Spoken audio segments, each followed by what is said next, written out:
नमस्कार मित्रों, मोटिवेशनल टीके बुक चैनल में आपका स्वागत है। मित्रों, आप पूरी दुनिया जीत सकते हैं संस्कार से और जीता हुआ भी हार सकते हैं एक अहंकार से। कभी किसी का अपमान मत करो, आप शक्तिशाली हो, अच्छी बात है, लेकिन समय आपसे भी अधिक शक्तिशाली है, ये कभी मत भूलो। मित्रों, इस वीडियो को अंत तक जरूर सुनें। इस वीडियो में कहानियों के जरिए समझाया है कि कैसे अहंकार आदमी का जीवन बर्बाद करता है और बताया है कैसे इस अहंकार से बचा जाता है। वीडियो में बने रहे। अहंकार ने हमेशा इंसान को परेशानी और दुख के सिवा कुछ नहीं दिया है। अहंकार कैसे हमें दुख देता है, आइए एक कहानी के जरिए समझते हैं। एक गांव में एक मूर्तिकार रहता था। वह ऐसी मूर्तियां बनाता था जिन्हें देखकर हर किसी को मूर्तियों के जीवित होने का भ्रम हो जाता था। आसपास के सभी गांव में उसकी प्रसिद्ध थी। लोग उसकी मूर्ति कला के कायल थे, इसीलिए उस मूर्तिकार को अपनी कला पर बड़ा घमंड था। जीवन के सफर में एक समय ऐसा भी आया जब उसे लगने लगा कि अब उसकी मृत्यु होने वाली है, वह ज्यादा समय तक जीवित नहीं रह पाएगा। उसे जब लगा कि जल्दी ही उसकी मृत्यु होने वाली है तो वह परेशानी में पड़ गया। यमदूतों को भ्रमित करने के लिए उसने एक योजना बनाई। उसने हुबहू अपने जैसी 10 मूर्तियां बनाई और खुद उन मूर्तियों के बीच जाकर बैठ गया। यमदूत जब उसे लेने आए तो एक जैसी 11 आकृतियों को देखकर दंग रह गए। वे पहचान नहीं कर पा रहे थे कि उन मूर्तियों में से असली मनुष्य कौन है। वे सोचने लगे, अब क्या किया जाए। अगर मूर्तिकार के प्राण नहीं ले सके तो सृष्टि का नियम टूट जाएगा, और सत्य परखने के लिए मूर्तियों को तोड़ा गया तो कला का अपमान हो जाएगा। अचानक एक यमदूत को मानव स्वभाव के सबसे बड़े दुर्गुण अहंकार को परखने का विचार आया। उसने मूर्तियों को देखते हुए कहा, कितनी सुंदर मूर्तियां बनी हैं, लेकिन मूर्तियों में एक त्रुटि है। काश मूर्ति बनाने वाला मेरे सामने होता तो मैं उसे बताता मूर्ति बनाने में क्या गलती हुई है। यह सुनकर मूर्तिकार का अहंकार जाग उठा। उसने सोचा, मैंने अपना पूरा जीवन मूर्तियां बनाने में समर्पित कर दिया, भला मेरी मूर्तियों में क्या गलती हो सकती है। वह बोल उठा, कैसी त्रुटि। झट से यमदूत ने उसे पकड़ लिया और कहा, बस यही गलती कर गए तुम अपने अहंकार में कि बेजान मूर्तियां बोला नहीं करती।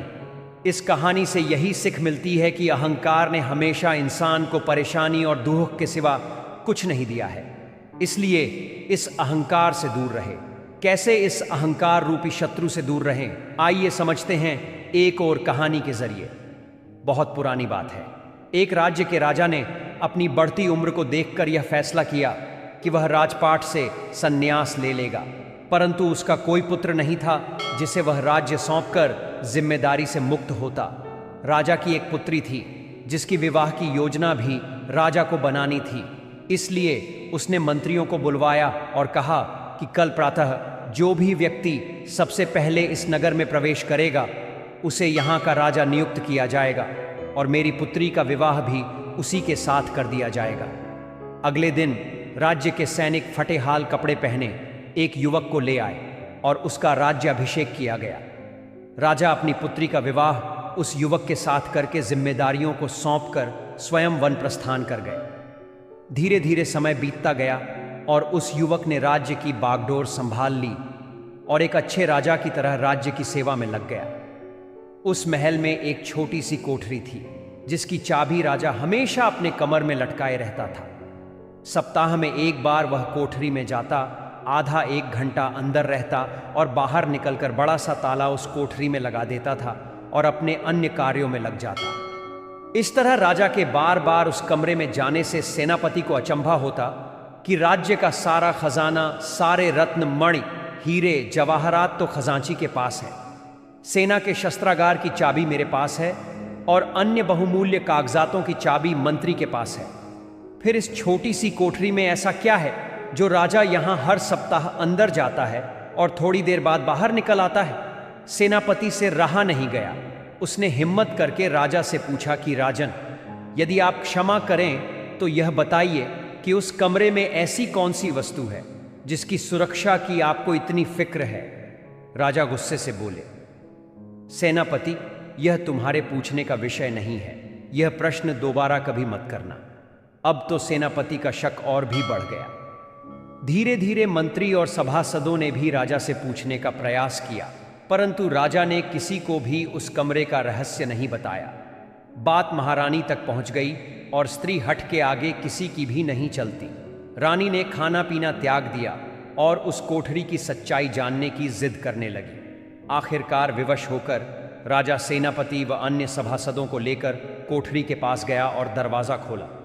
जब कमरे का दरवाज़ा खुला तो अंदर कुछ भी नहीं था, सिवाय एक फटे हुए कपड़े के जो दीवार की खूंटी पर लटका था। मंत्री ने पूछा कि महाराज, यहाँ तो कुछ भी नहीं है। राजा ने उस फटे कपड़े को अपने हाथ में लेते हुए उदास स्वर में कहा कि यही तो है मेरा सब कुछ।